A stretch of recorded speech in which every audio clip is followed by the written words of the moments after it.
அதிமுகவிடமிருந்து மக்கள் நல கூட்டணி தலைவர்கள் 1500 கோடி ரூபாய் பெற்றதாக கூறப்படும் குற்றச்சாட்டிற்கு மதிமுக பொதுச் செயலாளர் வைகோ கடும் கண்டனம் தெரிவித்துள்ளார். இது திமுகவால் திட்டமிட்டு பரப்பப்படும் வதந்தி என்று அவர் குற்றம் சாட்டியுள்ளார். திருச்சியில் தேமுதிக மக்கள் நல கூட்டணி வழக்கறிஞர்கள் மாநாடு நடைபெற்றது.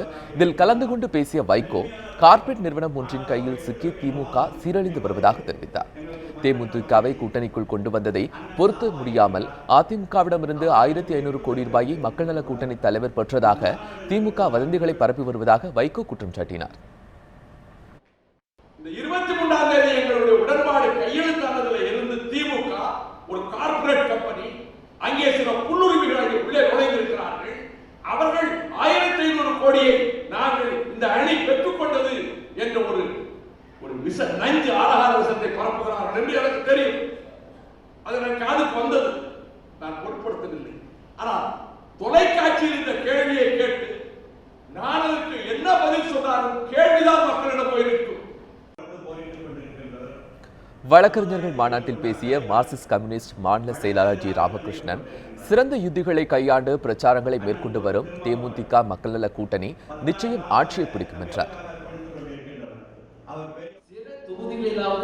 நமது இயக்கத்தை நமது கட்சிகளை சார்ந்தவர்களை சட்டமன்றத்தில் வெற்றி பெற செய்து அனுப்ப முடியும் என்று சொன்னேன். மார்ச் 23க்கு பிறகு இந்த தேமுதிக மக்கள் கூட்டணி உருவாகி பிறகு சில உறுப்பினர்கள் நடக்கக்கூடிய ஆட்சியை கைப்பற்ற முடியும், அதிகாரத்தில் வர முடியும். மக்கள் நல கூட்டணியில் மேலும் 2 கட்சிகள் இணைய வாய்ப்பிருப்பதாக இந்திய கம்யூனிஸ்ட் கட்சியின் மாநில செயலாளர் முத்தரசன் தெரிவித்தார்.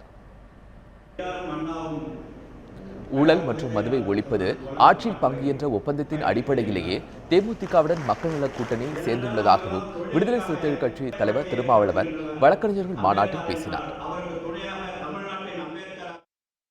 இன்றைக்கு விஜயகாந்த் அவர்களின் தலைமையிலான தேமுதிகவிற்கும் மக்கள் நல கூட்டணிக்கும் எதிரே உடன்பாடு என்றால் ஊழலை ஒழிப்பதிலே, மதுவை ஒழிப்பதிலே, கூட்டணி ஆட்சி அமைப்பதில் 3 புள்ளிகள் முக்கியமான புள்ளி, உடன்பாட்டு புள்ளி.